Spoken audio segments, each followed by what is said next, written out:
Welcome to all of you to session 4 of the ICC Sustainability Conclave 2021. This is a session on minimizing environmental and societal impact, a sustainable approach.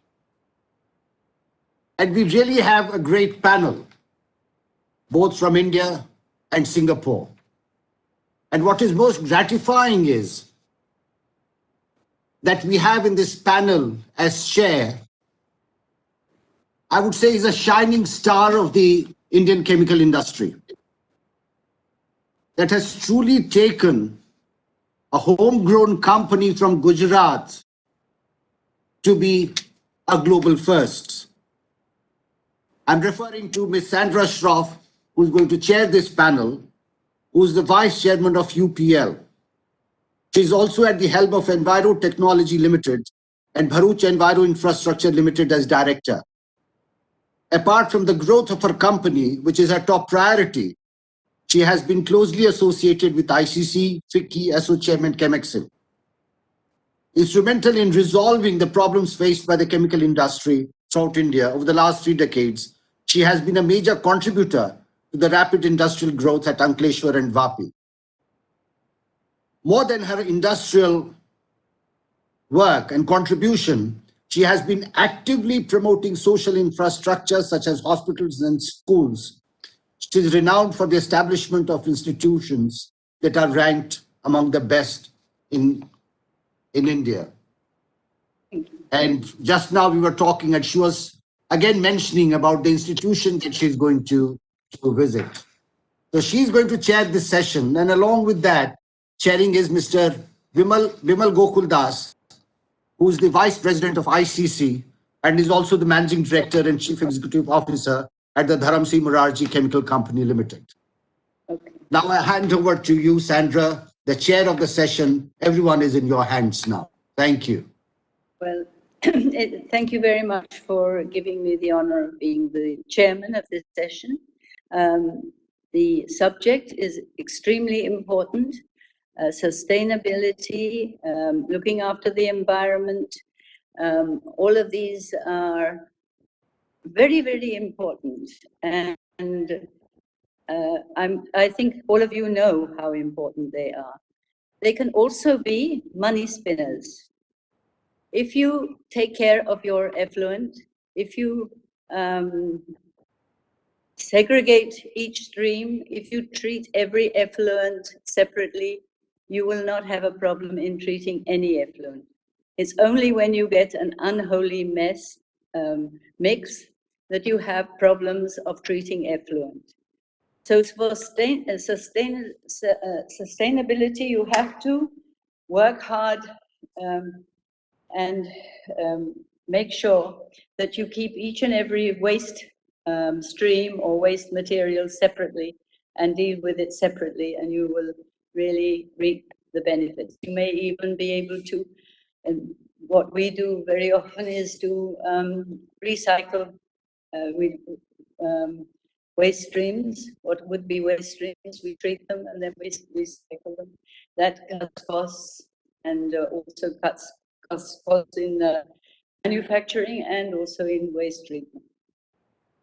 So everything can be reused and everything can be sustained, and that is a really important part of sustainability, not only for the chemical industry, but for everything. And if you do it, you can definitely reap the benefits. But how do we do it here in India? That is a problem, because we have environmental rules and regulations which are sometimes, for the chemical industry, extremely difficult to keep track of. For instance, we have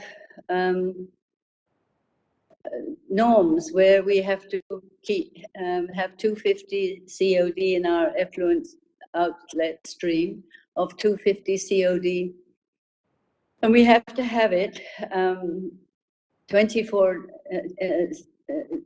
hours of the day and 7 days of the week and 360 days of the year.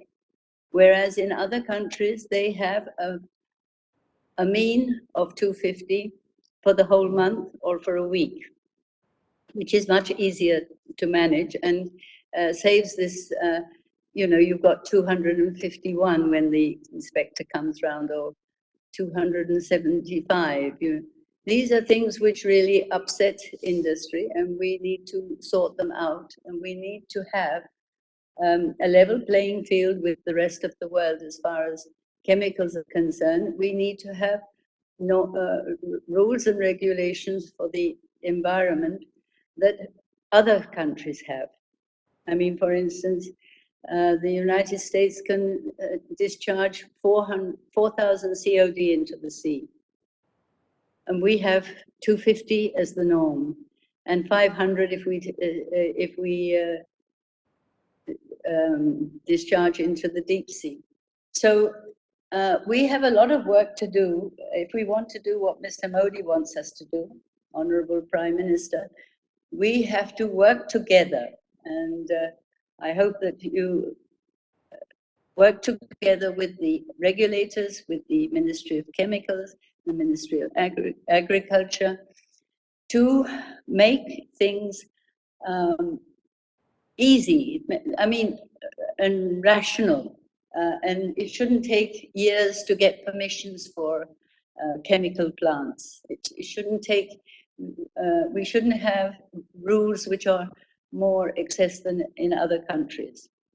So with that, I will tell you, I mean, that is what I feel and what I've always been working for.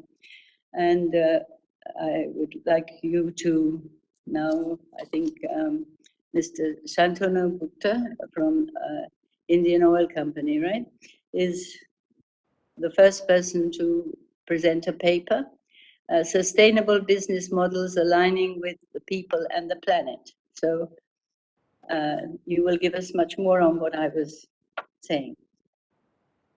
Thank you. Explore. Thank you, madam. Thank you for a very elaborate and very nice thought you have explained to us, which is a primarily responsibility of each citizen of the country. We, the leaders, we have another role to play, to lead, to make people convinced what to do, what not to do, which is good for us, which is not good for us. So that's a big responsibility you should take. Thank you very much, madam. It's nice to hear you also for this. So now I can start. I hope presentation will be shared by system, or I have to share my presentation. Kindly share it yourself, please. Okay, right. Thank you. Can you see this? Is it visible? Yes. Yeah, okay. Yep. So good afternoon, everybody. Who is this eminent speakers, the business leaders, and also our very, very important viewers who are attending this program through the virtual link. So I am Shantanu, I am from Indian Oil. So I will be speaking about what are the initiatives Indian Oil as a company is doing, and also the Ministry of Petroleum, the initiatives being taken for making this, our country and the globe, obviously, a more habitable place, and the climate change challenges we can also take care and mitigate the waste. So I will see this starting from a very brief on the energy for the future.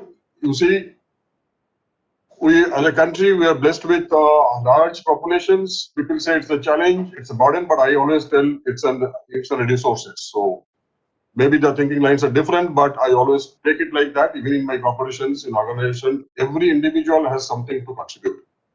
And it is on us to see that this contribution is being taken from the individuals and is being channelized for the development and benefit of the mankind. So population growth, GDP growth, demand management. So we are the energy thirsty country. You don't know, you know that is the highest consumption of energy now. If you see the delta, the increase, the growth is here. So we have lots of responsibility to see that how this fossil fuel and the other emissions can be curtailed and grown in a different channelization to the renewables. So that is what I will be speaking this today. Population growth, it's a main driver, and GDP growth, yes, more of your consumerisms are growing. People are going from ease of life. They are more numbers of gadgets, fixtures to use. So it calls for a demand management. So it's very important to have a proper demand management when we are in the growth path.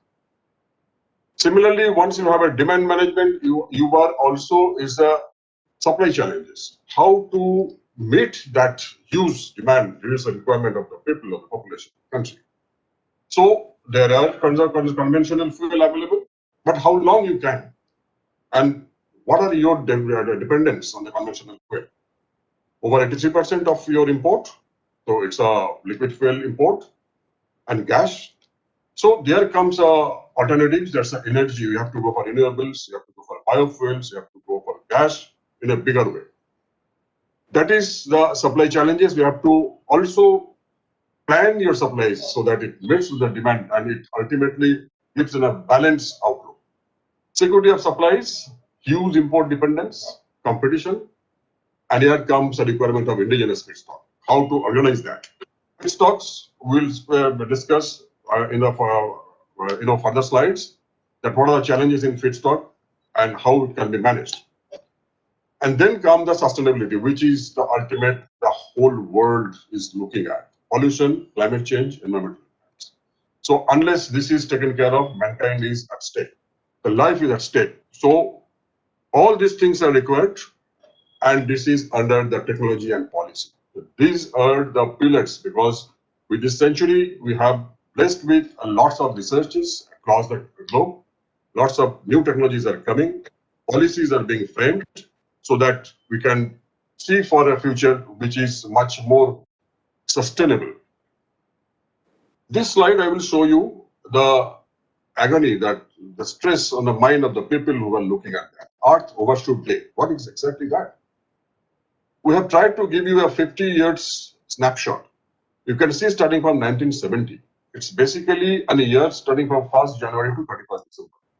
And it is in 1970, Earth was sustaining up to 29 December. This is the day when humanity exhausts its nature budget for the year. That is the day when annual ecological footprint of human beings are greater than the planet's overall biodiversity. It's very important. It's like running a family. That you have 30 days a month, you have the resources, and your resources goes up by 20th of that month. What to do for the next 10 days? You have to borrow. That is what exactly happening in 1970. It was just balance. Then it is coming shorter. It is becoming shorter because we have started exerting more and more pressure to the earth.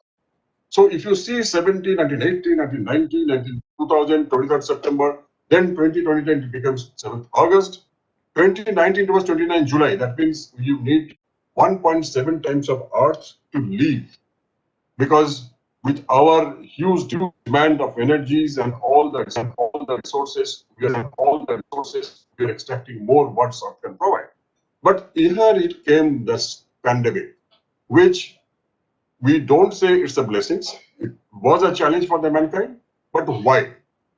There is always something is happening which is beyond the imagination of mankind. So it has helped in extending your overshoot day by a month. So 2020, which has just concluded, this 29th July has become 22nd August for the first time in 50 years. Your 3 weeks have been added. That means because of the slowdown of economy, because of the lockdowns across the globe, because of the lower consumerism, because of the lower industrial outputs, everything has gone and hit the economy. Great. But it has helped the earth to breathe, which has happened this last year. So this is where the challenge is. Then how much we have to calibrate our development goal and our sustainability. Coming to this, then how the future will be fueled. There are 3 energy carriers. You see hydrogen, electrons, and methane. These 3 will govern the future of the fuel in the earth. And very clearly, if you see the hydrogen, electron, methane, how we will produce it, what are the areas you have to tap, these are the challenges we have to see, and that is where your climate-friendly fuels will come. The objective, if you see our sustainability and top-line objectives, which we prefer to follow and which we take it as a mandate, which is the carbon footprint management, water footprint management, and waste footprint management. So if you see the carbon footprint management, its first is accounting. Then you have energy conservations, then energy efficiency. We go for alternate energy solutions, biofuels, and then finally it comes to the carbon sequestrations. We go for tree plantations and other things parallel. For water footprint management, you have first the accounting that where we stand, because we have a large number of refineries. We are having a large huge requirement of water. So we have to reduce, we reuse, and we recycle. And there is a massive rainwater harvesting issues are there. Rainwater harvesting methods have been adopted. Because, we are a pan-India organizations, which is having at least 350 areas located across the country where we have all the locations who are dealing with the petrol, diesel, kerosene, aviation fuel, LPGs, and all other things. So this is all under network, and we are leading from the corporate to have a policy and working on this. Now comes waste footprint management. Again, there is an accounting and waste reduce, reuse, and recycle. And then comes to waste to wealth. We are very active in this area, which you might have getting some of the informations. Yesterday only we had a MOU signed with North Delhi municipal corporations for developing integrated waste to energy plants. Such initiatives are being taken on a regular basis. So quickly, if we see the categorization of biofuel, we have traditional biofuels, which is 1G ethanol, which is from molasses, and biodiesel. 1G is the first generation ethanol, which is from molasses, and we have advanced biofuels. This biodiesel also mostly on the palm stearin based. And when it comes to advanced biofuels, these are the areas where actively we are pursuing. First one is compressed biogas, then use cooking oil to biodiesel, because our motto is to see that use of fossil fuel contribution in the total energy package. Then we have drop-in fuels. We are also working on third generation biofuels, which is mostly algae based. And also we are converting from refinery tail gas into ethanol. That's also one demo project is continuing. Second generation ethanol from lingocellulose. This is another area where the waste, the madam was speaking about that waste. This is all the paddy straw waste across the country, which you have already got this thoroughly burning, the challenges. We are trying a technology of second generation ethanol, which we're expecting by end of this year, this plant will be ready. So which will be a big boost in that, apart from the compressed biogas. We have biomethanol, and we have DME, dimethyl ether, and also biohydrogen. We are actively working on this biohydrogen space also. So let's quickly see what is the compressed biogas and how it is produced and how it is marketed. See, this is the talk of the country today. You must be coming across the term as SATAT, SATAT, which is Sustainable Alternative Towards Affordable Transportations. That SATAT scheme is being given to propagate this compressed biogas. We have a huge potential of compressed biogas in the country. It's a feedstocks. You see the cow dung or animal dungs. Then you can see the biomass, agri residues. Then we have sewage treatment plants, and you can see the municipal solid waste. Any types of waste after pre-treatment, it is fed into the digester, and this digester, after digestion, it gives the biogas. This biogas is then purified for taking out carbon dioxide and hydrogen sulfide and some moisture. And then this is, after meeting the BIS specification, it is being compressed, and through cascade, it is delivered to the automobile. So today in our country, we are operating 15 such retail stations where biogas is being refueled as used as automobile fuel. And this is across the country, and we have a plan to make total 5,000 such plants within 23-24. And our R&D also has developed an environmental inoculant, which is giving a higher biogas with high methane content. This is basically methane. And the byproduct, you can say, it is, I should not say byproduct, it is a co-product, which is digested, which gives a absolutely high quality biomanure and bioslurry. These two products also will help in fertility in the soil, which is the chemical fertilizers can be substituted to some extent. So this both way, it will be giving a boost to the environment. So what is the SATA scheme? as I have said, we are targeting 5,000 plants, and we'll be producing 50 million metric ton of compressed biogas and 50 million metric ton of biomass. This is the target set by Government of India. And this was launched by on 1st October 2018. It is just 2-year plus scheme. CBG plant to be set up by entrepreneurs, and offtake, we will be taking all oil marketing companies, will be taking this offtake for 10 years, and it will be ultimately extended mutually. So now we are increasing it to 10 to 15 years so that your lending institutions get a comfort. We have fixed a price that 46 rupees per kg plus taxes. This is valid up to 31st March 2024. And then this price becomes a floor price. So it doesn't go below that. So that is also one more comfort the State Bank of India and Bank of Baroda and other banks wanted, so that they can finance the projects. Because it's a MSME projects mostly. It's the investment is around 30 crore, 35 crore, 40 crores. And this is being helping them to extend this lending. So far, 652 letter of intents awarded, which if you see the total capacity, it is 1.3 million metric ton per annum, and by all the oil and gas companies.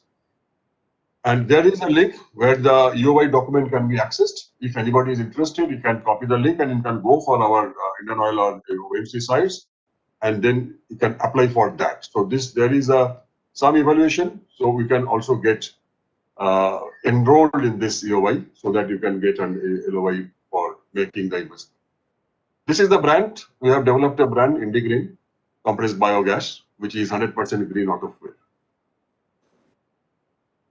Few of the photographs which we are refueling the vehicles with the compressed biogas. You can see the bus, Tata bus is also being refueled, and all the vehicles. For your information, any vehicles who uses CNG, they can use CBG. There is no other retrofitment is necessary. So these are the areas: Pune, Maharashtra, then Kolhapur, Namakkal in Tamil Nadu, Gujarat, Surendranagar. We have 3 plants in Gujarat. One is Surendranagar, one Anand, and Surat. We have recently opened one plant at Rohtak, then Kadapa and Sangli, Maharashtra. So this is the all India situation today. This is the biomanure, which we are having our own plant in Namakkal in Tamil Nadu. There, this is the Oishadium brand. We are selling our manures with this brand. These are the benefits. It has been already gauged and assessed. And this crop yield has been 20% increased by 20%, and other chemical fertilizers decrease in chemical fertilizer completely. This consumption or the reduction of chemical fertilizer is very important. You can understand soil fertilities and improvement in the organic carbon in the soil, which is very, very helpful for making this our food also. You can serve a quality food. And biomanure has been included in the fertilizer control order 1985. So that has been given this boost for selling of the biomanure. So we are also coming to 1G ethanol technology. We are developing 4 locations we have identified for developing the first generation ethanol production, mostly from grain. Grain means it's a rice, it's a damaged food grain, it's a maize or any other grains which are being approved as per National Biofuel Policy. So this is also, we are going ahead with a few of the plants. This is the first time we are going for this. So because we need huge ethanol quantity, because 20% blending target has been given by National Biofuel Policy was 2030, but our Honorable Prime Minister has preponed it up to 2025. So by 2025, we should be in a position to give 10-20% blending in petrol what you are using. Today it is 10%. So we require over 1,000 crore liters of ethanol against today's availability of around 350 crores. So we need to expand our production base. This is one of the area where we are pushing to get that. I will give you a brief view on the 1G ethanol blending. See, from 2013-14, it was 1.53%. Now with this, it has now increased to 7.8%. But we are targeting this year, it is 8.5%. So far, whatever ethanol has been made available, it can be achieved up to almost 8%. And last year and last to last year, we have finished at 5%. So this is the way this blending is increasing. You can see there is an increasing trend, and with more and more ethanol availability, this will also improve.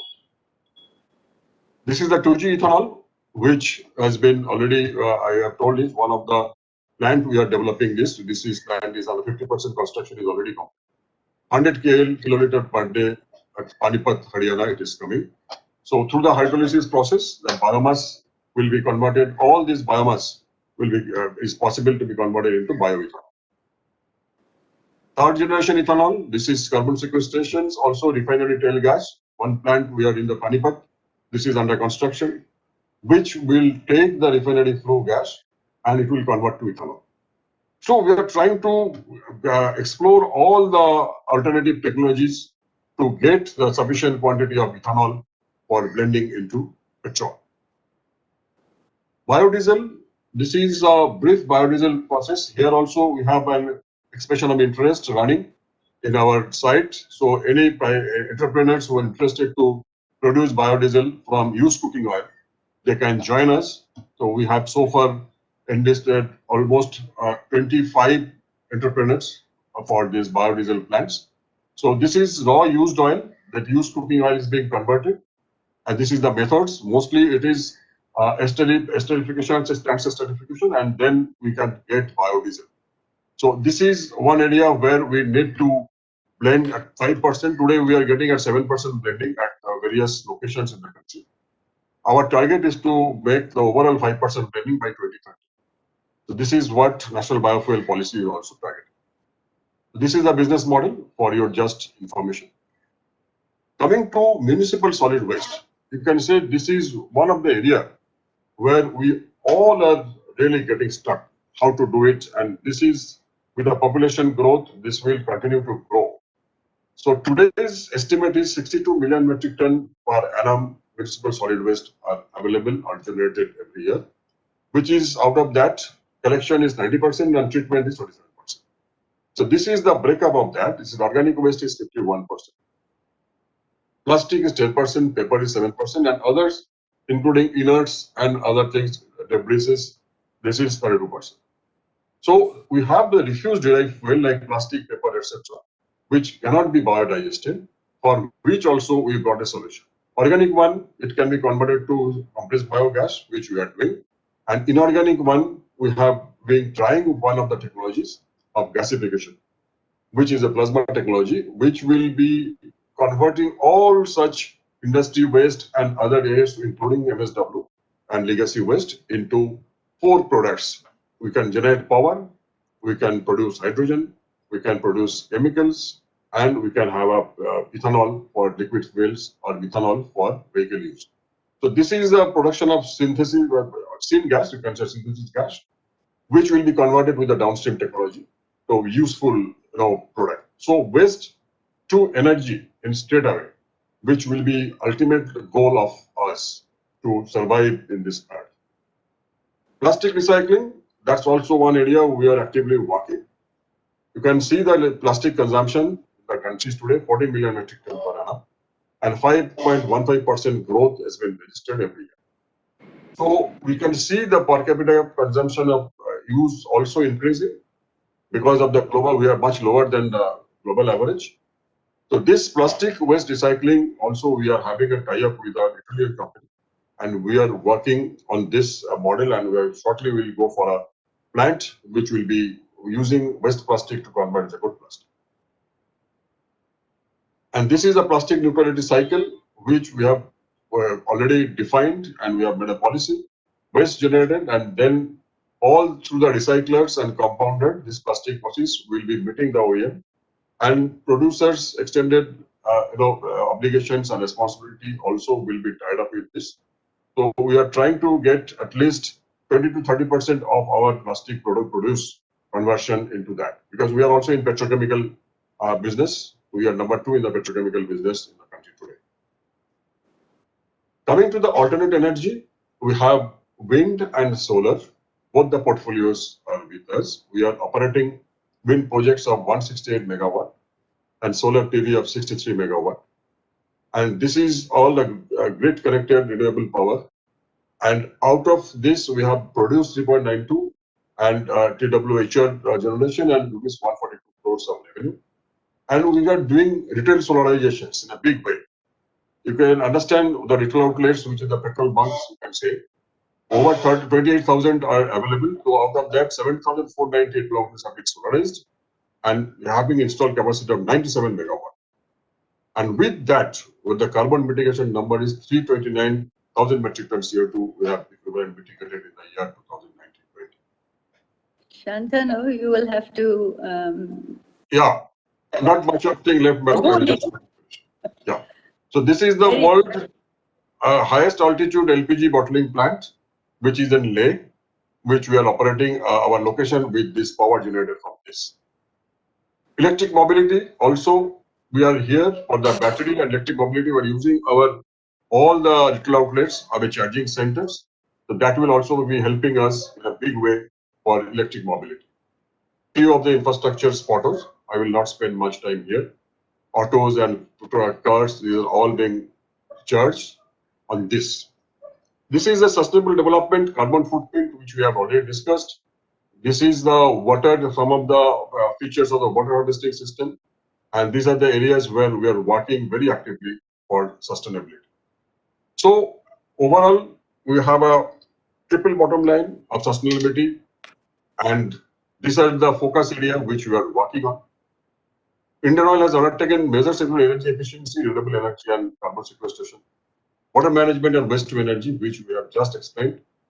And for effective waste of biomass realization, we are setting up biofuel projects. And biomass, we believe, is the new crude for the future. And we are also exploring deployment of renewable energy, fuel cell, battery technologies across the world. And this is the projects that provide new business areas that will sustain the corporation in this century and beyond. That's for all from my side. Thank you for hearing. I am ready to take questions, whatever way you want to give. Thank you very much. I will just Who would like to? Yeah, I will stop showing that. Yeah. Thank you. I would like who is asking the question? I think, Sandra, we can take the questions after all the presenters. Okay, right. I just love this presentation because I follow all of these, as many of these. I have biogas units for getting rid of my household waste in houses for the last 40 years. And I put a biogas plant in BJTI, the engineering college in Bombay. So, and I put it at the factories everywhere. So I'm really impressed with all of the work you're doing and the producing. I mean, you do things on a different scale to what we do. You're in oil corporation, but it's wonderful to see that you're setting a great example to everyone. So now I'll call upon Priyanka Kanchani Gupta to deliver. 1 minute, yes, to deliver her building and sustainable future, sustainability at GHCL, Gujarat Heavy Chemicals. So all. Yeah, thank you, ma'am. Am I audible? Yes, you are. Okay, I'll share my screen, ma'am. Pardon? Yeah, you'll share your screen. I'm not driving this. Stop video. I can't see your screen, Priya. Is it for everybody or can others see this? I think I'm. I can't see Priya. Yeah, actually, I'm sharing the screen. Yeah, but it shows some connectivity problem, Priya. yeah, okay. Yeah, I think the screen is visible now. Yes, we can see now. Okay. But it's yet to come. Yeah, it's now available. Yeah, okay. Thank you. Yeah.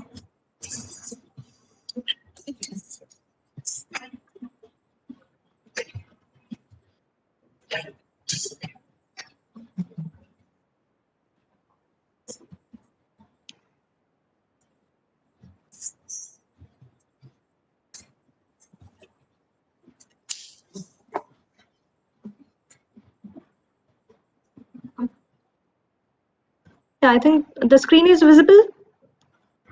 Yes, it is. We've got factories in the background. Yeah, good afternoon, everyone. Good afternoon. Good afternoon, everyone. So I'm Priya. I'm presenting GHL Group, and today I'll be presenting on sustainability at GHL, building a sustainable future. So I'll firstly introduce my GHL Group. So we venture in a business of chemical and textile, and our company mainly manufactures soda ash, which is an essential ingredient in manufacturing of detergent and glass. We are second largest manufacturer of soda ash in India with 25% of market share. We are mainly listed of two premier stock exchanges of India, and we have an expertise in soda ash operation of around 30 years. We have a production capacity of 11 lakh metric ton of per annum of soda ash. And our target is to drive sustainable, inclusive growth involving all our stakeholders, emerge as a sustainable business organization and be part of building a sustainable future. And yes, I would also like to add that we have 3 decades of Indian manufacturing experience. So we inculcate value systems such as respect, trust, ownership, and integrated teamwork, and it defines our culture. Every employee in our company is expected to imbibe its core value and interact within the business ecosystem with all its stakeholders accordingly. Our vision states that our mission is responsibly maximizing stakeholder value, and our vision is to grow our business responsibly with governance, sustainability, and core values. We have a business philosophy of sustainable inclusive growth that will lead to long-term business solution. So sustainability is integral to our core business objective. Our beyond Sustainability is integral to our core business objective, and our understanding of sustainability extends beyond production of environment and we incorporate our corporate governance, workplace practice, and responsibility to all our community. These elements have underpinned our business for more than a decade, though we have more recently developed a framework like identifying material issues, and also we have set all the sustainability targets also. These targets always help us to manage our performance and ensure that our business continue to grow for generation to come. So this is our Sustainable Vision 2023. At GHL, we endeavor to strengthen our sustainability performance in line with our vision and mission. As a 36-year young company, we realize that sustainability is not only a moral obligation, but a business mandate.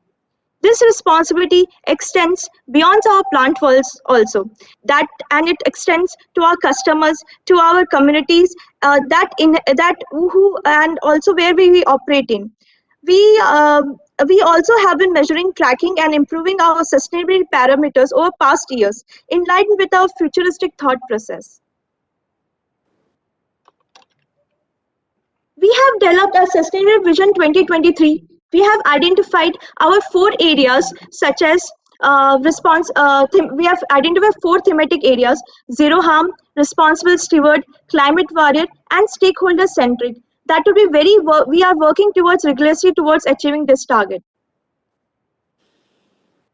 We expect to reshape the way we work to achieve. So we have a significant and last improvement environmental and social impact. We have very well defined sustainability policy and also other discipline policy such as climate change, HSC policy, deforestation policy, and green procurement policy. So these are all our key material issues. We at GHL strive for judicious capital allocation to achieve all our strategic objectives. We have done the material analysis, and that has helped us in identifying and evaluating our issues and trends that are important for our business success. We have aligned with our business strategy accordingly. We treat all the environmental challenges as a business and social imperative or more than a mere compliance obligation. We have conducted various comprehensive brainstorming sessions of identification of material issues with our all stakeholders, and we have also included the senior management, functional and operating team also for the material issue identifications. Whatever the inputs that is researched from this assessment exercise, we have aligned it to the JRI issues of chemical sector. These issues are consolidated and shared all across the top management and are reviewed periodically. So for GHCL, people are greatest contributor to success, and they underpin company's ability to create a great place to work. We are amongst top 30 best workplaces in manufacturing sector, and our human capital is enhanced through our disciplined human right, labor practices, and employee engagement. GHCL is also certified as a great place to work for 4th time in a row. Under safety head, safety is our utmost priority. We embed a zero harm culture across our operation. We support overall well-being of our workforce and enhance the work balance, moral and productivity. Our set cardinal rules are also heart of our operational activity. Under planet, we have under CSR activity, our approach is to pursue the society's social responsible growth that is pragmatic, structured, and responsible. We are constantly surviving to make a positive impact on the community in which we interact, and that we will all other activities we will discuss in our later slide. So we are deeply committed to protect the environment in which where we operate for the benefit of present and also for our future generation. As a responsible corporate citizen, we are committed to being 100% compliant with all environment protection laws. We have dedicated targets for emission control, water conservation, waste management, energy conservation as a part of our being of responsible steward and climate warrior. Our HSE policy also shows our commitment with a view to optimize our resource management. We reduce wastage and also we also promote the use of recycled material. Like we are reducing our natural resource consumption of met coke by using briquette. And similarly, we are utilizing our fly ash generated from our captive power plants to manufacture bricks and paver blocks. So our soda ash plant at Sutrapara is located in Gujarat, which utilizes raw materials such as salt and chemical grade limestone. Plant sources around 30% of chemical grade limestone for captive limestone mine that is situated within 15 kilometers of plant. And I would like to highlight that of total land available, that is 619 hectares of land granted for mining, we have reclaimed around 196 hectares and converted 24 hectares of land into reservoir. This has created a water harvesting potential of about 5 lakh KL. This stored water is provided to our neighboring lands nearby community, and it is also allowed to percolate and recharge the groundwater. Company, and I'll also discuss the renewable energy portfolio. Company has installed 27 megawatt of wind energy capacity and 2 megawatt of solar generation capacity, and has a plan to expand same in near future.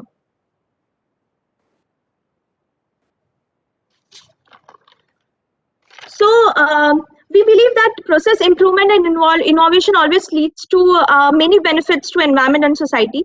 So we have various process innovations such as improved moisture reduction and reduction in specific consumption by adopting higher filtration technology and by installing efficient CFBCs. We have others energy conservation measures also, like installing 600 meter cube of per hour of nano plant. We have also involved ourselves into IoT, which states the digitalization. We have also climate change defined climate change action plan also, wherein we always look forward to technologies that has minimized our greenhouse gas emission footprint. We are also aiming to prepare for future regulatory changes such as emission trading scheme and carbon tax.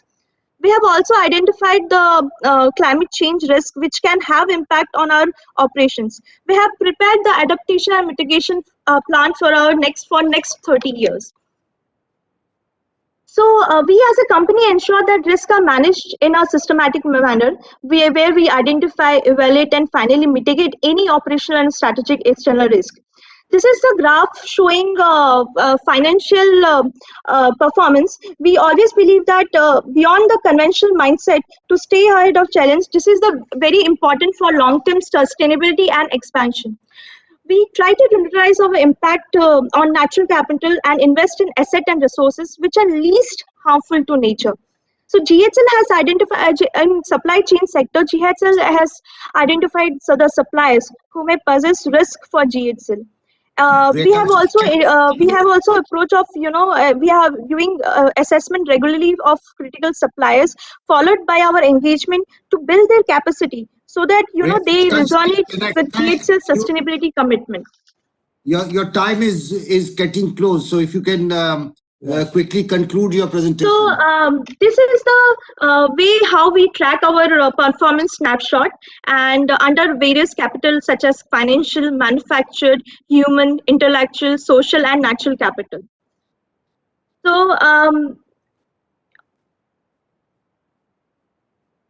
So we have, as discussed earlier, we have done various innovations like advanced filter system, efficient CABC, IoT, and also Recoup and Circularity, which is a brand, which is a product of our textile division that I'll discuss in detail in my later slides.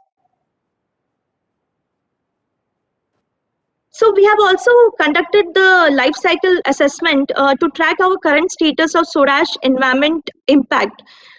This exercise has definitely helped us in conducting optimization studies and also reduce our environment impact.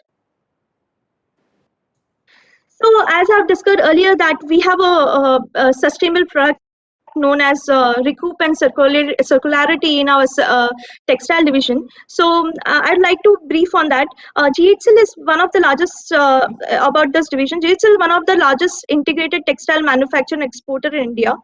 And we seek to harmonize our integrated thinking in our value creation and product development. So we have developed two product bedding sheet brands such as Recoup and Circularity towards a sustainability approach. Recoup Circularity is made with the forensically tagged recycled polyester, embarking on the concept of huge sheets being deployed into fiber again, and this polyester fiber can be used as a raw material for remanufacture and cotton that can be used further as a biofuel. So with this product, we are using this sustainable raw material and innovative product in a very responsible manner. So going ahead under our CSR head,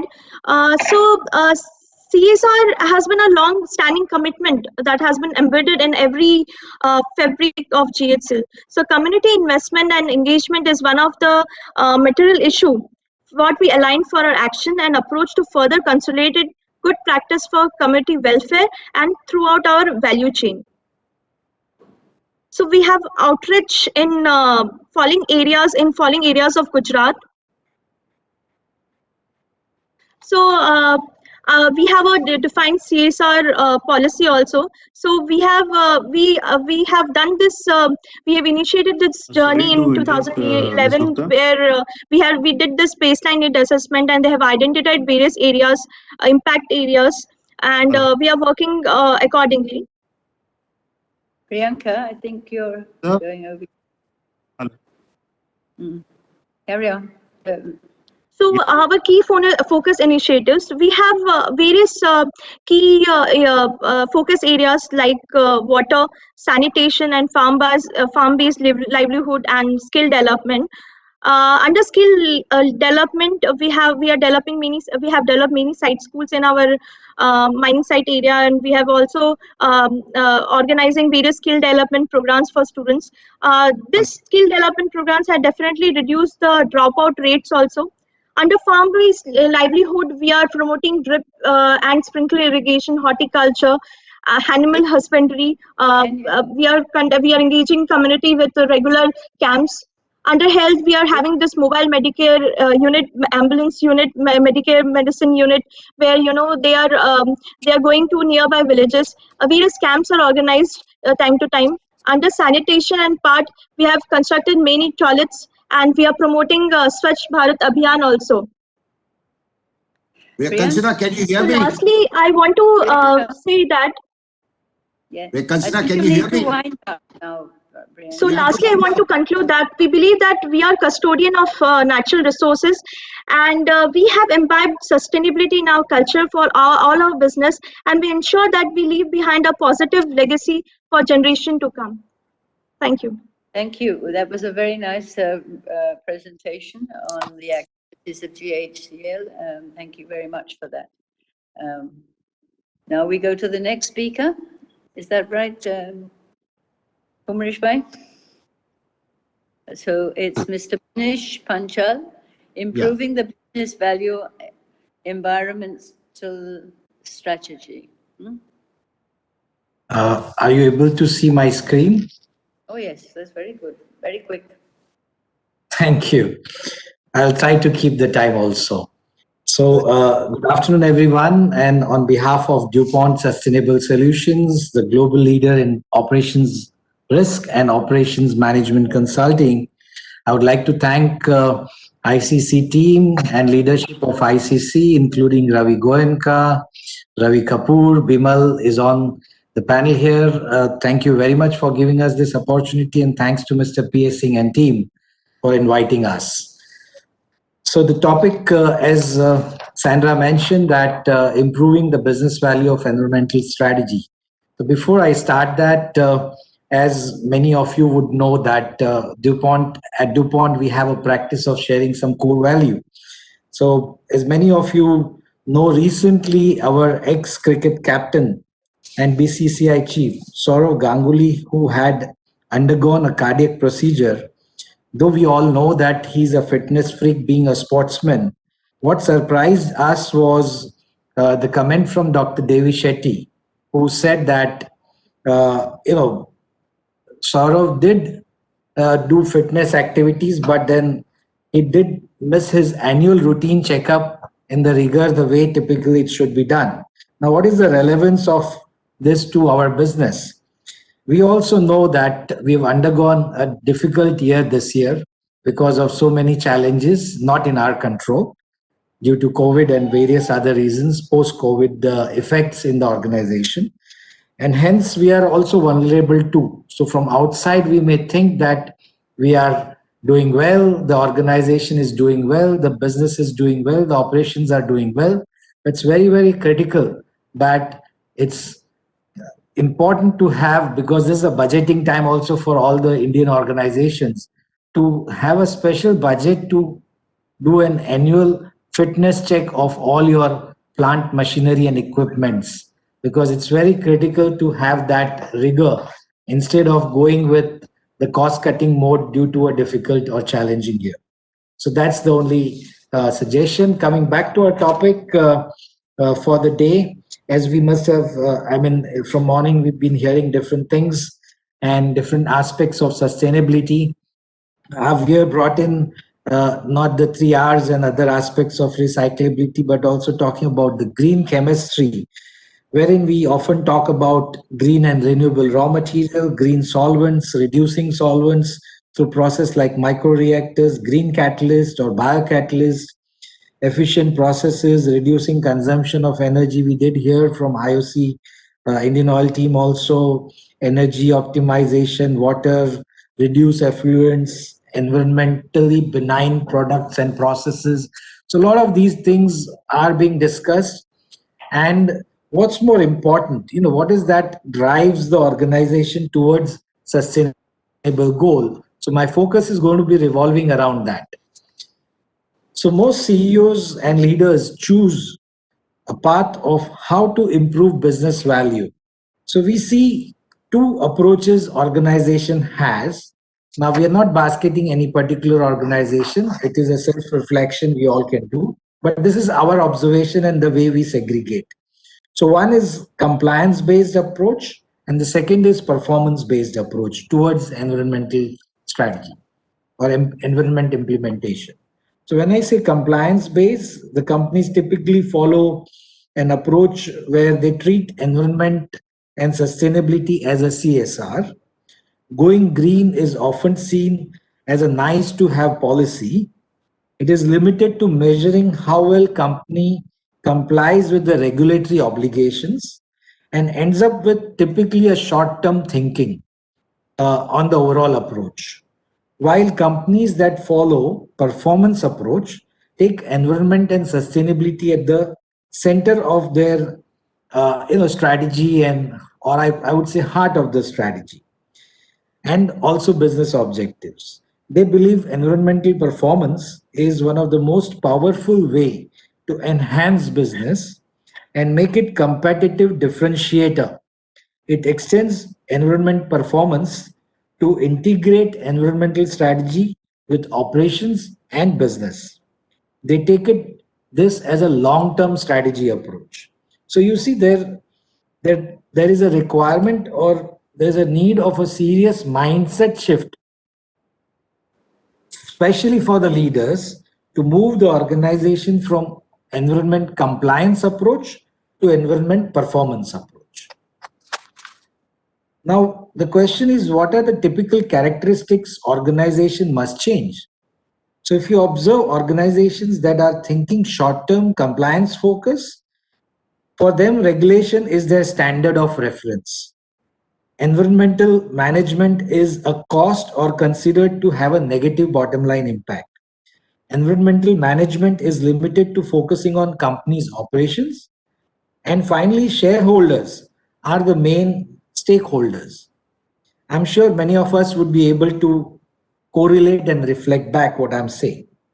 The characteristic of an organization who follow long-term performance approach, for them benchmark to the best practices in the world is what they focus on. A continuous improvement are the standards of the standards. Environmental management is also considered as an opportunity for efficiency and innovation.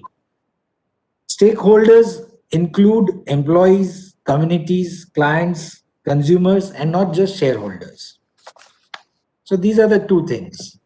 Because we are short of time, I won't run through this slide too much, but just basis of DSA's global experience, we have come up with a potential long list of benefits of business value for an environmental performance. So it is definitely proven in many cases that it helps reduce operating cost because of various efficiencies we operate on. It definitely better peer recognition and hence motivates the employees to perform better. So when I say this word motivates the employee, we all know that motivated employee would give a better productivity and better outcomes also. So it's a lot of correlations there. And then in turn, better market valuation. So it addresses those concerns also.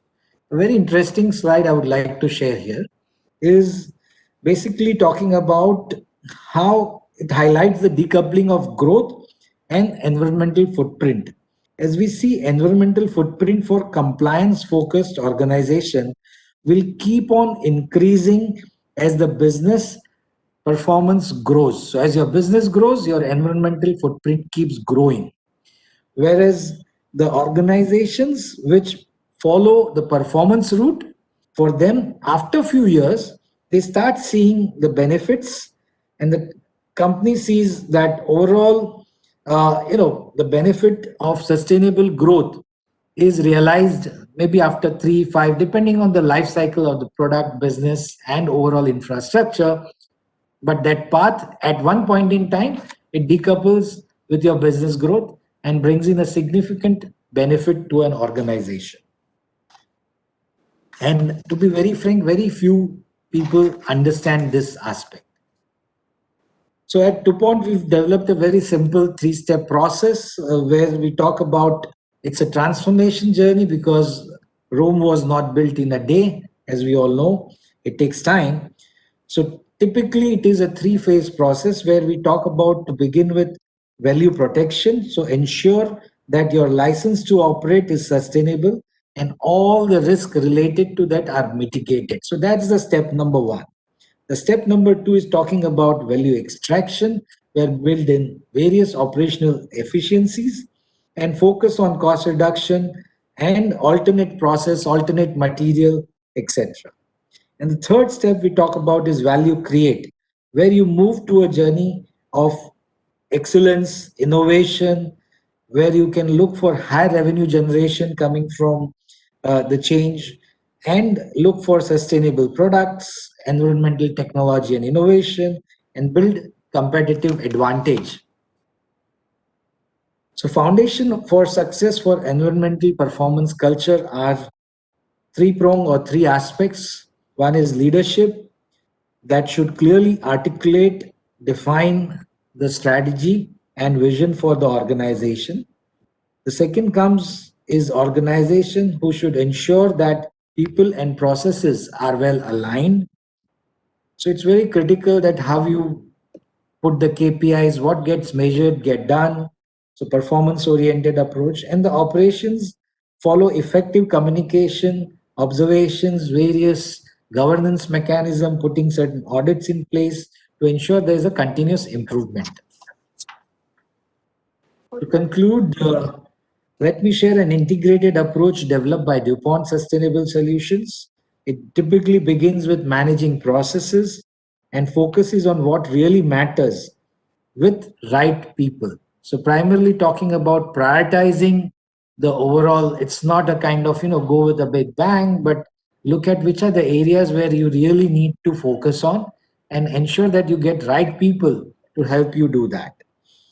The second step is ensure procedure and best practices are implemented using right tools and right techniques.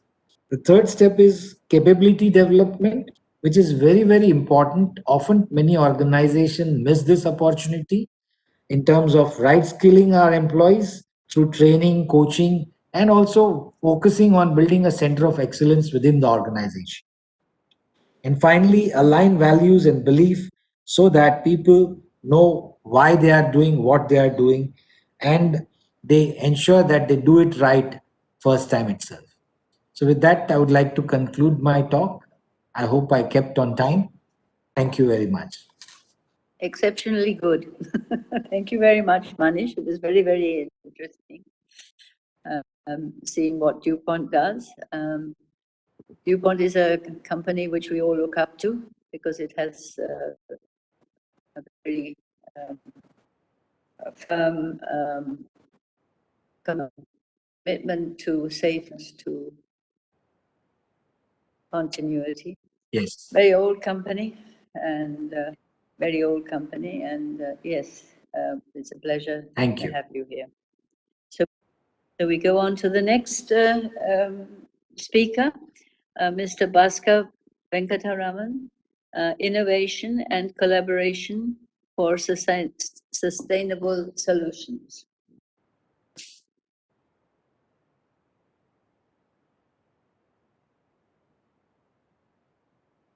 Thank you. Can you all hear me? And can you see the slides properly? Yes, we can. Very good. So my name is Bhaskar, and I'm the Vice President for Polypropylene, Vistamax, and Adhesions business, and I represent the chemical company, ExxonMobil Chemical Company, and truly pleased to be here and really appreciate the opportunity for me to be at the ICC presenting this topic. So let me start off with some context for the discussion. The business context that we need to talk about while we are talking about the opportunities for innovation and collaboration in sustainability, we need to understand the broader business environmental context. So if you look at the global trends that we see, the GDP where we were in 2017 to 2040, we do expect the GDP to double, and we do expect the population to grow significantly in the period that we are talking about. We are talking about an additional 1.6 billion people, about a 22% increase, and the GDP we've talked about, and the demand for energy and oil sector is poised to grow close to 20%. So the global energy demand is expected to grow at a rate far below that of GDP, primarily because of improving technologies that is going to be put in place. We heard about some of those novel ideas from Shantanu. So some of those technologies, as they mature, will definitely improve the efficiency with which the fuels and energy is utilized. But we do see during this period about a marginal 5% carbon emission increase. While it peaks at 2030, it will begin to decline with the intensity reduction that we see with the technologies maturing. So a few trends that we need to be very conscious about. First is the middle class growth. Many of you are familiar with it. We are all living the dream as we speak. As you can see, the middle class is expected to grow significantly during this time frame. And with growing middle class, what we also see is aspiration to live longer, healthier, better lives, of course, not in a pandemic situation, but in a steady state situation. And with the improved living standards, we also see the need for access to cars, appliances, and technology to grow over this time frame. And I've just used China as an example. You could use all the rest of the countries that are developing as such. But the increase, the per capita increase, particularly say for China in Asia, is going to be significant between the 2017 and 2040 timeframe that we're talking about. So with this context, what are we really dealing with in the chemical industry or the energy and the chemical industry? The dual challenge really is, if we want to secure a brighter future, that we all want to leave a place for our future generations, that will require a continued innovation and collaboration and commitment from all of us as the industry group. What we are trying to do in ExxonMobil is to try to protect the future generation and provide the opportunities. The recent comment that our CEO and chairman made is quite insightful. I just want to quote, there are few challenges that are more important than meeting the world's growing demand for energy while reducing the environmental impacts and the risks of climate change. How we meet the world's demand for the energy necessary for the economic growth while mitigating the long-term impact on our environment is key to our sustainable future. There is nothing in here that we will not agree with, but this is the challenge that we all have today as an industry that we are trying to meet. The few things that I'd like to provide some factoids before we get into a bit more detailed presentation. So if you look at the chemical demand, so now we are switching a little bit from the global energy demand to the chemical demand.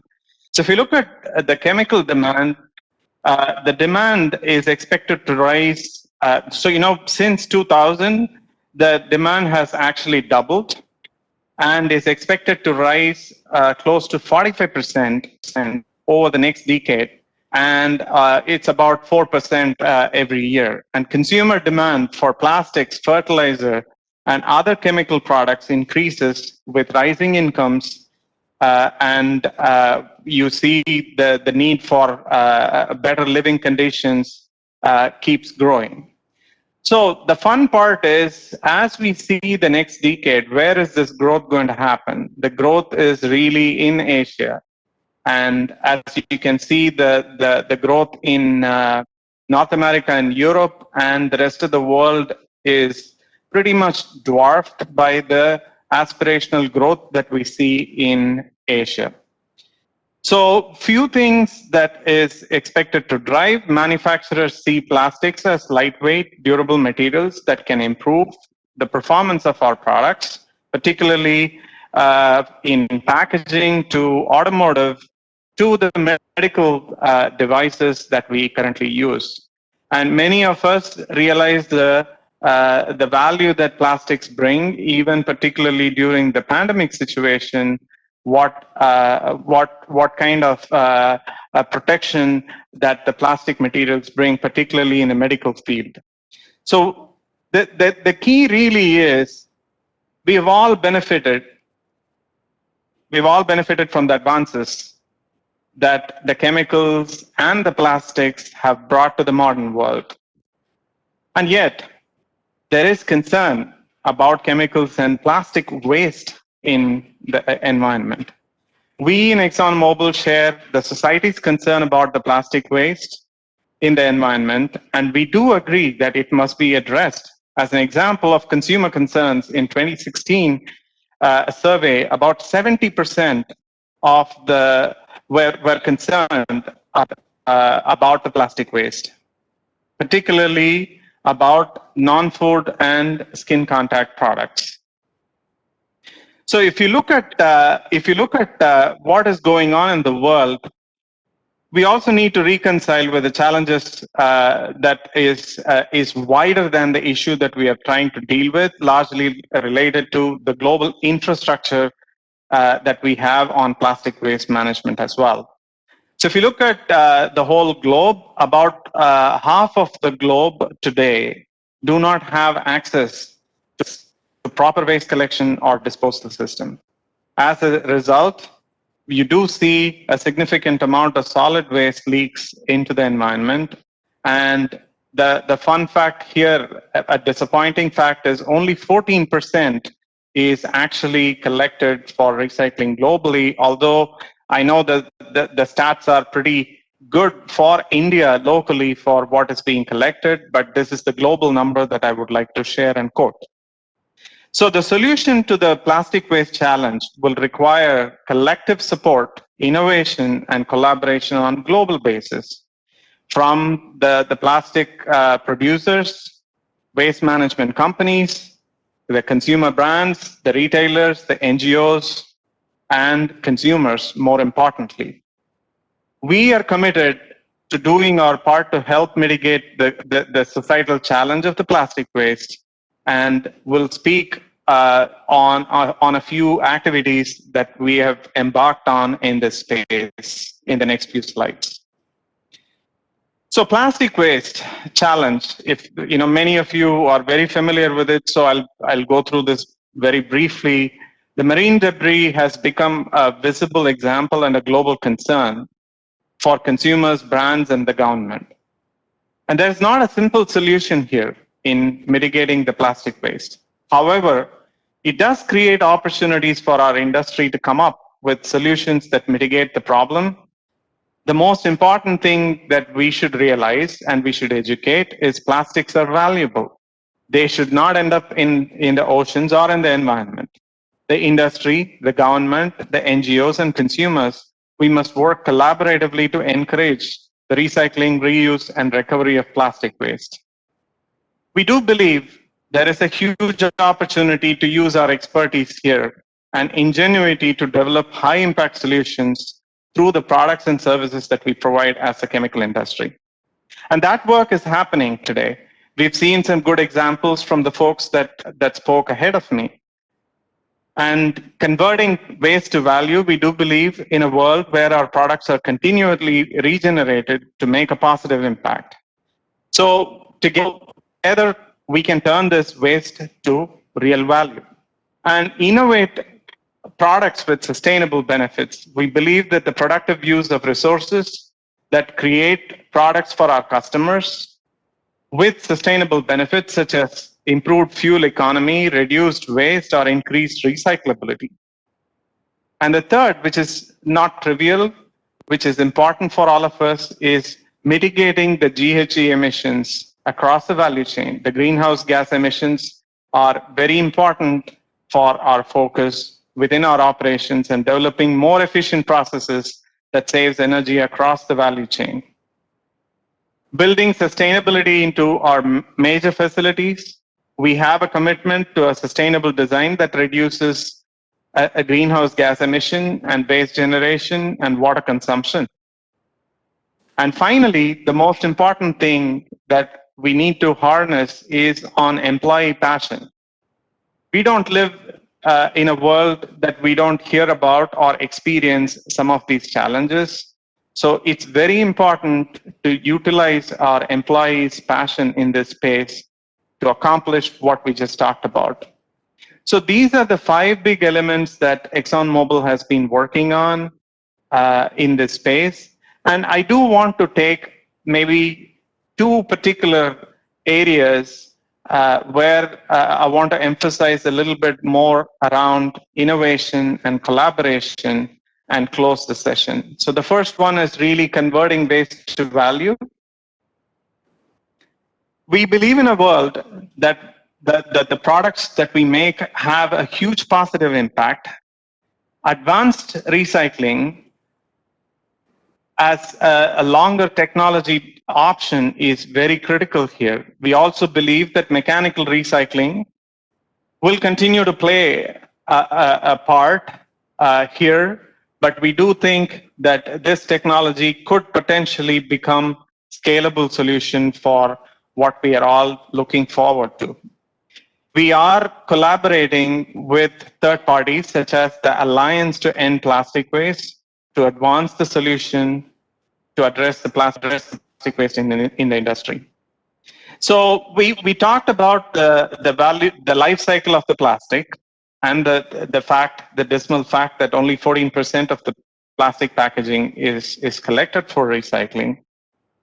So the key really is how we utilize the cycle and how we get the infrastructure set up for waste collection and getting the advanced recycling technology, the solutions such as pyrolysis or co-processing option that will create a huge value either to make virgin products out of this advanced recycling technology or really making other products through this route is something that we are really betting on.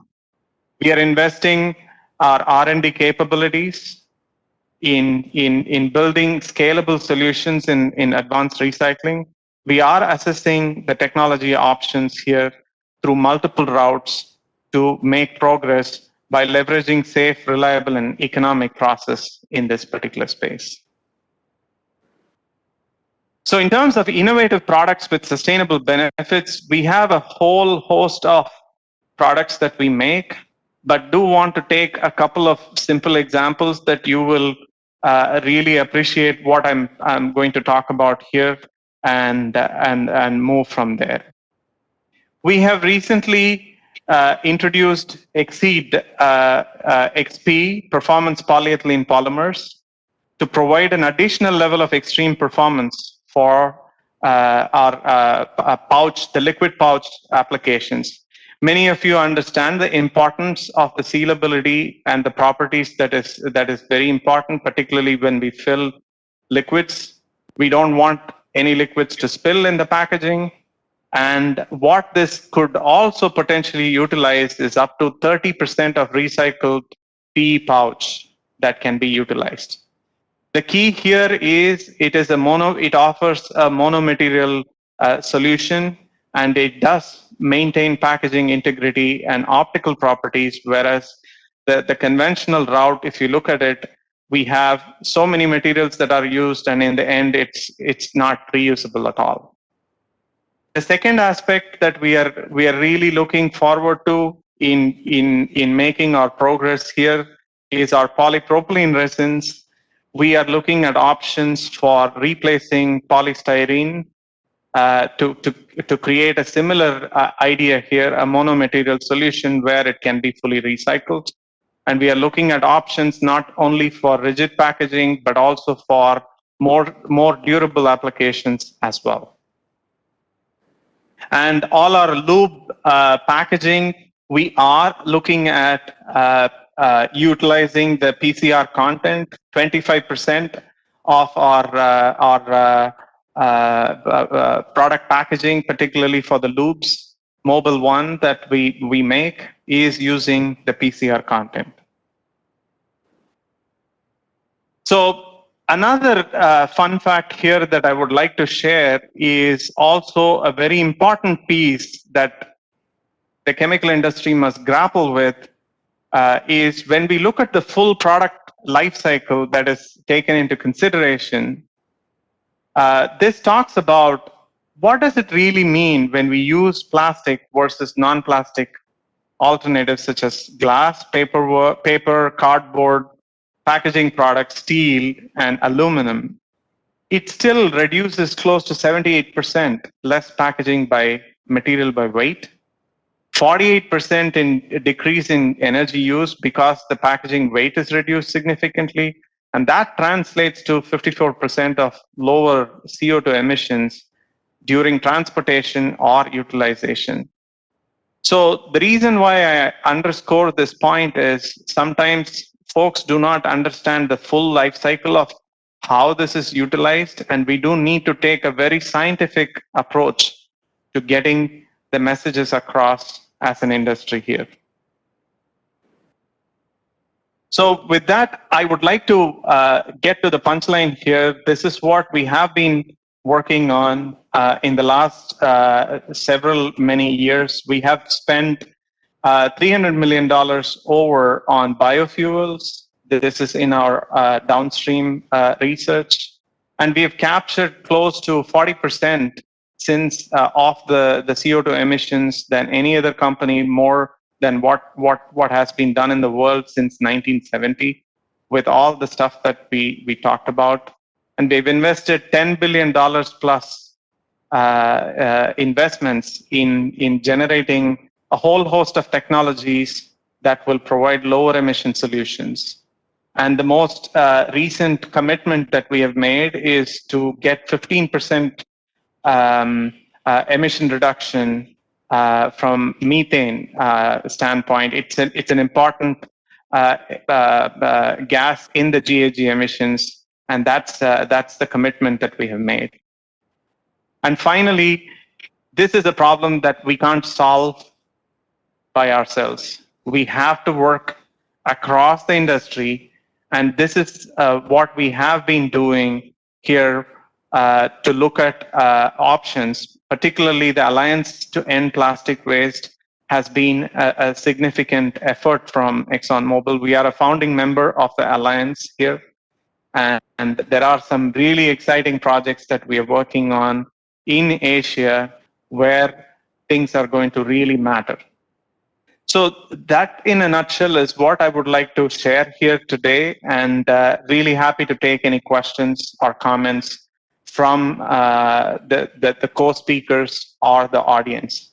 I truly apologize that I'm not able to see the audience, but hopefully you were able to see me and the presentation that we just had from ExxonMobil. Thank you. Thank you very much, Bhaskar. It was a very interesting presentation. And yes, plastic is very important for us, but we need to know how to use it and how to dispose of it and how to recycle it. There's nothing wrong with plastic. It's all wrong with us. Now, we have to take questions. Who is taking? Sure. There are a couple of questions from the audience, Sandra. I'll just read them out one by one. So the first one is for Manish and Priya Kanchani, and it says it would be appreciated if a few practical examples of best green practices adopted related to material procurement operations, packaging, or waste management from esteemed experts, means from you guys. So they're looking for some practical examples of best green practices in packaging and procurement.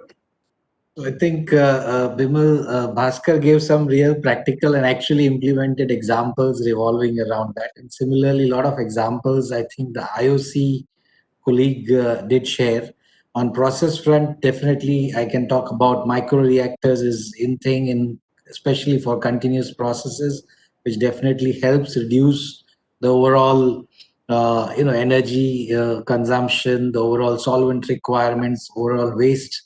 So those are the technologies which are picking up in many, especially in chemical industry. We've seen that as an upcoming technology, microreactors that can be my answer. I'll time for other colleague Priya to speak if she wants to. Yeah, in our company, whatever plastic waste that is generated, so what we are doing, we are sending it to a nearby cement industry where they co-process it. They utilize our plastic waste at their kilns. So we are responsibly disposing of whatever we are segregating, and we are ensuring that our whatever plastic wastes are generated, they are disposed in a proper way manner through authorized recycler. And plus addition to that, recently we had an MOU with one of the plastic agency, where whatever bags we are selling our product soda ash in bags, HDB bags. So whatever bags we are giving it to a customer, whatever bags we are generating, so we have engaged that agency who are in under extended producer responsibility. They will take our plastic bags, soda ash bags, and they will dispose it in a responsible manner. So in that case, we are doing. And other example of waste management, what waste or resource efficiency, I would like to take example of our innovative products, innovative raw material. What we're using is briquette. We are utilizing this briquette in our kiln area. So so what is briquette? So briquette is basically is made from waste fine grease that is generated from other industries. So we have patent for that also. And so we have reduced the consumption of met coke, the original consumption of met coke, and we have replaced it our innovative this briquette raw material. So that we're doing that. Yeah. Thank you. Thank you. The second question was for Mr. Venkatraman. Where do you see recycling in India, specifically rPET? I think that's recycled PET. Do you see exports of rPET from India? It's a good question. So I'm going to share what I know, but I may rely on some of the colleagues who have more in-depth experience in the Indian market, particularly on the PET, which we don't produce here in ExxonMobil, so to answer. But what I have seen, the recycled polyesters are used in carpets. The carpet fibers that go, the industry utilizes the recycled polyethylene terephthalate material. And in fact, if you look at large converters in the US, they have 100% of their carpets made by recycled PET fibers. So they have a full value chain set up with the companies, particularly with Coke and Pepsi. They have huge alliances where they collect the bottles, the consumed bottles, and bring it to making this. I have not seen that utilization in India. So some of the colleagues who are familiar with the PET industry can share that perspective in India. Any of the other Mr. Gupta or Manish, any idea on this, or Yeah, in our, I'd like to add, in our textile division, we have a bedding product. We are producing bed sheets. So we are having this brand named, as I've mentioned the presentation also. We have a product called Recoup and Circularity. We're utilizing this PET fibers in our that we get from the recycled PET bottles, and we are incorporating that in our this raw material, and we're utilizing that. So that is one of the best example of utilizing the plastic bottles, recycled plastic bottles. Yeah. All right. There's one more question. What are the measures taken by Exxon for Asia in the recycling sector? I guess Thanks for the what are you doing? Yeah, what are you doing for recycling? Thank you for the opportunity to talk about this here. So, if you look at what we are trying to do in the recycling segment, if I gave a couple of examples. The polyethylene that we produce, the Exceed XP, where extreme performance matters. It allows the liquid pouch manufacturers to consider material where you can have a monomaterial solution. That you could utilize the product and also to down gauge significantly by using less material and to make recyclable polymer, particularly from the products that we make. And Vistamax is another product that we make. It's a propylene-based elastomer. And Vistamax is a unique product that can help compatibilize both polyethylene and polypropylene waste that is not sorted properly. So, which is typically the case. You have a mix of polyethylene and polypropylene when you get the waste. Vistamax, addition of Vistamax helps in blending PE and PP together to make useful products that can be recycled. So these are all some of the solutions that we have for mechanical recycling opportunities. And we are, as mentioned in my presentation, we are looking at scalable solutions for advanced recycling in Asia. We are looking at cities where we can actually have good quality waste that we could utilize to scale up and utilize the advanced recycling technologies. That is something that is being worked as we speak. But more importantly, where the consumer gets touched, there are 2 or 3 projects that I wanted to quote, particularly our collaboration with the Alliance to End Plastic Waste. As engineers, we also have a lot of good ideas on how to manage infrastructure for collection of plastic waste. So our team, which is seconded to Alliance to End Plastic Waste, has been working with the Indonesian City Council, particularly for Bali. Many of you have probably been there. It's a tourist center, popular tourist center, but lacks infrastructure in collection facilities and sorting facilities. So our teams are actually working with the NGOs and the civic groups and the municipal corporation to actually design how the city infrastructure can be done. So those are all the projects that we are undertaking at this time in Asia. Thank you. Thanks, Bhaskar. I had a couple of questions. One for Mr. Shantanu Gupta. You made an interesting presentation on the energy and the future of energy.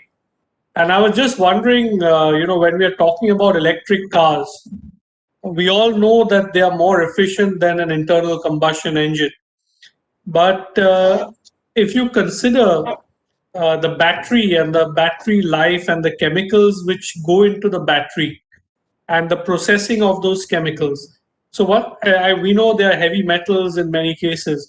So in light of that, if you consider the overall picture, is it still the way forward? Yeah, very, very good questions. What we perceive that whatever the push is coming up for electric vehicles, if you see the sustainability point of view, today there are other alternatives which are better. Why I'm telling this? Number one, the charging of battery. Charging of battery, if it is not through green power, if you have to depend on the thermal power plant to charge the battery, then instead of burning fuel upfront, you are burning fuel somewhere else. So that's ultimately not going to give any benefits. Coming to the metals and metallurgy and availability of different sorts of elements which are required.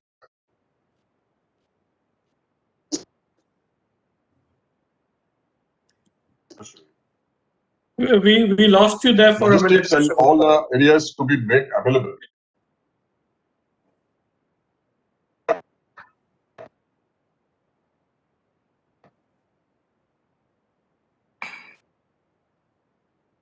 Yeah, please go ahead, Mr. Gupta.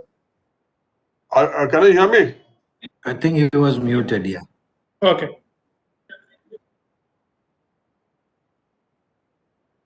Let me stop my video so that it is more. Yeah. So this needs to be evaluated in a much critical way. See, it is only not by appearance what is going to happen, but the backup required for this, making it available globally, and the huge infrastructures to be developed for manufacturing. All these things there are issues here and there. So if you see the Brazil model, what Brazil has done? Brazil has done ethanol-based hydrogen fuel cell, and it is fitted in the Toyota. They have made a new model for Brazil because it is a huge ethanol surplus country, and there the greenhouse gas emissions, and if you see the whole carbon emission and sequestration is much better than compared to the Europe where the electric vehicles are planned. So there needs to be deliberated. We have to see in nitty-gritty what type of challenges is going to come and how the blend. There should be a blend between all these things. It's not that there is only single solution. That is what we are also working on very closely before switching for the whole infrastructure for it. I hope I could clarify your views to this. Thank you. Thank you. In one statement, I would say next 5 years, conventional fuel vehicles would be almost out. Next 5 to 10 years. Okay. That we'll have to see. I think some of the challenges of batteries are real, and we'll have to look at some other way of powering them.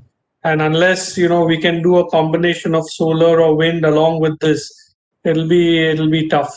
And also, the battery availability, the heavy metals, lithium, all that for the batteries, it's in very few countries. So that could be a strategic question mark also. But we shall see. A lot of new technologies also, as we know, alternate technologies are being evaluated. As you rightly mentioned, solar is one of them. Sure. We look at, sorry to differ, I beg to differ from Mr. Manish. We look from a bouquet of which will be led by gas 10, 15, 20 years down the line. Liquid fuel consumptions will be coming down. There will be entry of electric vehicles, but not to a massive extent. The world will be led by gas primarily, and other alternative fuels. That is what our vision is telling. Okay. I had another question, more current. Until the last year, until the start of 2020, everybody was looking at plastic waste in the oceans. And we looked at videos of miles and miles of plastic dumps in the sea. And, and suddenly with the pandemic, everyone is, throwing masks out every day and throwing personal protective equipment out every day. Now, where's this going? And is there any effort being made to collect this? And, are we going to face another crisis in the oceans next year or this year? I think for Bhaskar, or, maybe you can address that.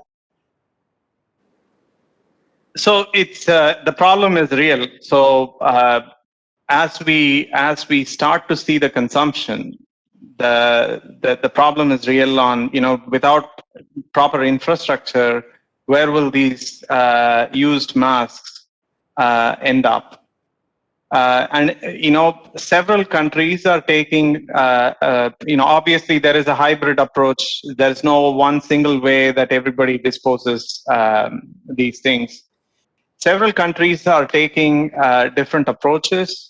Many of them consider them as medical waste or bio waste and treating that in that respect, particularly for those that is coming from the hospitals where the PPEs are used much more than the commoner.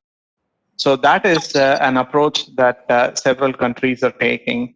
And in other countries, they are also relying on the behaviors that they have corrected over the last decade or so, and they are relying on folks to be appropriately disposing these plastic waste, and they are relying on their infrastructure that they have built and trying to kind of using the infrastructure to utilize that as best as possible. But there is also a big fraction where the masks are likely to be not appropriately processed, and that is the mountain of plastic waste that is likely to be stared by all of us sometimes, and that needs to be addressed. And another unconventional approach that we have been working on is what matters most is the filtration material. You don't need so much of material to cover your nose. What you really need is the piece that covers, that is needed to filter the air. So we are working in the US. We are working together to see how we can create a mask, the reusable case with just the filter cloth that you can reuse, which is a fraction of the whole mask in itself. And similar approaches have been taken in different other countries as well, where cloth masks are used, but the filtration material, which is the non-woven or the melt-blown polypropylene, is used. So those are approaches are also being practiced. Unfortunately, there's not one practice that is being prevalent. There is going to be a series of opportunities and also series of challenges that we all will have to tackle. Yeah, I think we learn from this pandemic, and hopefully there won't be another. But if there is, we'll be better knowing how to handle it.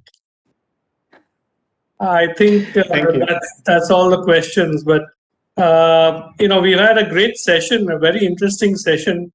Two companies in this session, real global energy giants. Indian Oil and Exxon. Plus we had Manish from DuPont Sustainable Solutions and Priya from GHCL, who gave us a great overview of a lot of the activities being carried out in that company. And if it could be quantified sometime, it would be great. Would be a great example for other Indian chemical companies to follow. And I think the topics have been good. I think we've finished well on time as well. So I think I'd like to thank the speakers, and of course thank Sandra for chairing the session. Thank you, Sandra. And I think we all agree it was extremely interesting and certainly something we learned. And thank you once again.